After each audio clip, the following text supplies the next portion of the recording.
Hello दोस्तों, मैं हूं डॉक्टर मोहम्मद फरमान कासमी। आज हम बात करने वाले हैं टाइप ऑफ कंप्यूटर। कंप्यूटर कितने प्रकार के होते हैं। सवाल है कंप्यूटर कितनी तरह के होते हैं और उसकी क्या क्या किस्में हैं। तो कंप्यूटर की तो बहुत सारी किस्में हैं। हम स्टार्टिंग से करते हैं तो कंप्यूटर 3 प्रकार के होते हैं। Digital computer, analogue computer, hybrid computer. इसमें डिजिटल कंप्यूटर सबसे ज़्यादा इस्तेमाल होने वाला कंप्यूटर है, जो आमतौर पर डिपार्टमेंट्स यानी इदारों में काम करने के लिए इस्तेमाल किया गया, जैसे तहसील है, स्कूल हैं, कॉलेजेस हैं, मदरसे हैं या अदरवाइज़ में कोई और डिपार्टमेंट या आधार कार्ड कुछ भी, मतलब कोई भी डिपार्टमेंट हो सकता है, उसमें डिजिटल कंप्यूटर का इस्तेमाल किया गया था। अब इस्तेमाल के एतबार से भी डिजिटल कंप्यूटर की 4 किस्में निकलती हैं, मतलब 4 जगहों से डिवाइड किया गया है। Number 1 home computer, number 2 mini computer, number 3 super computer, number 4 mainframe computer. इन 4 किस्मों में भी सबसे ज़्यादा इस्तेमाल होने वाला कंप्यूटर मिनी कंप्यूटर है, क्योंकि ये छोटे साइज़ का होता है और छोटे साइज़ में ये टेबल के रखने के काबिल होता था, इसलिए इसका सबसे ज़्यादा इस्तेमाल किया गया। कम जगह घेरता था और काम ज़्यादा अच्छे करता था।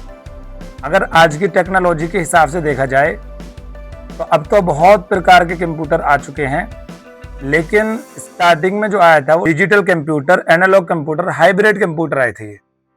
इसमें फिर इस पर 4 किस्में इनकी निकाली गई, 4 प्रकार के बनाए गए। Home computer, mini computer, super computer और मिनी फ्रेम कंप्यूटर। इसमें सबसे ज़्यादा इस्तेमाल होने वाला मिनी कंप्यूटर है। उसका मैंने वजह बता दी।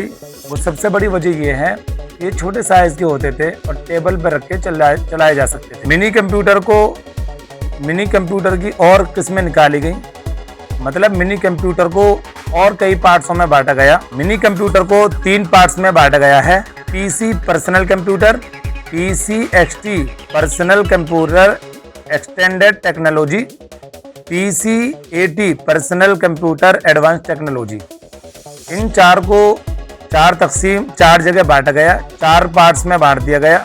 इसमें सबसे ज़्यादा इस्तेमाल होने वाला PC AT personal computer advance technology को इस्तेमाल किया गया और इनको अलग अलग मॉडल्स में बांटा गया। स्टार्टिंग में सबसे पहले पीसीएटी 80286 आया, जो बहुत स्लो होता था और स्टार्टिंग से इस पर काम करना शुरू किया। इसके बाद पीसीएटी 80386, पीसीएटी 80486, पीसीएटी 80586, इस तरीके के मॉडल इस्तेमाल हुए। इन मॉडल्स को पेटीएम भी कहा जाता है। पेटीएम में इन्हीं मॉडल को P1, P2, P3, P4 भी कहा जाता है। सबसे पहले इसमें पीसीएटी 80286 आया, जिसे P1 कहा जाता है। फिर इस पर कुछ और नया रिसर्च हुआ, इस पर और नई वैज्ञानिकों ने काम किया। फिर इसमें पीसीएटी 80386 आया। इसी तरीके से इन मॉडल्स का जो सबसे ज़्यादा इस्तेमाल किया गया है वो आईबीएम ने किया। आईबीएम यानी इंटर बिजनेस मशीन के जरिए किया गया, लेकिन मौजूदा दौर में आईबीएम के अलावा दूसरी कंपनियां भी मार्केट में मौजूद हैं। P4 के बाद और भी बहुत मुख्तलिफ मॉडल्स अलग अलग कंपनियों के मार्केट में पेश किए गए हैं। अब देखिए, इसके अलावा आज तो ऐसी टेक्नोलॉजी आई, खाली पीसी P1, P2, P3, 4 के अलावा भी अब जो है डेल कोर, कोर 2डू, core i3, core i5, core i7, core i9, इस तरीके से नई नई टेक्नोलॉजी आ रही है और दिन ब दिन कुछ ना कुछ नया आता जा रहा है। जैसे हम एग्जाम्पल के तौर पर समझ सकते हैं, पहले इंटरनेट जो है बहुत स्लो मोशन में चलता था, कोई जानता नहीं था। फिर 2G आया, फिर 3G आया, फिर 4G आया और आज 5G यूज़ हो रहा है। इसी तरीके से कंप्यूटर को भी आहिस्ता आहिस्ता बढ़ाया गया और आगे भी इसमें नए नए अपडेशन होते रहेंगे और नए नए वर्जन अपडेट किए जाते रहेंगे। अब एक सबसे बड़ा सवाल ये होता है, एक कंप्यूटर बनाने के लिए कितनी चीज़ों की ज़रूरत होती है। बहुत अहम सवाल है। अगर हम एक कंप्यूटर तैयार करने लगे तो उसमें कितने पार्ट्स की ज़रूरत पड़ती है जिससे एक कंप्यूटर तैयार हो सके। इसमें सबसे पहले मदरबोर्ड की ज़रूरत पड़ती है।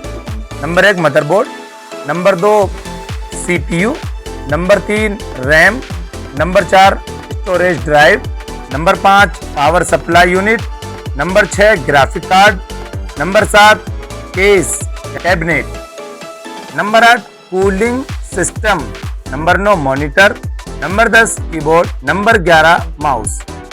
ये सारे पार्ट्स हैं। एक कंप्यूटर बनाने के लिए इन 11 पार्ट्स की ज़रूरत पड़ती है और इनके ज़रिए से कंप्यूटर तैयार होता है। इसके इन 11 पार्ट्स के सबके अलग अलग काम हैं। कौन सा CPU का क्या काम है, CPU को क्या कहा जा सकता है, मदरबोर्ड क्या होता है, हम आपको अगली वीडियो में तफसील से बताने वाले हैं। आई होप आपको ये वीडियो पसंद आई होगी। अगर पसंद आई हो तो आप चैनल को सब्सक्राइब और लाइक शेयर ज़रूर करें। Thank you.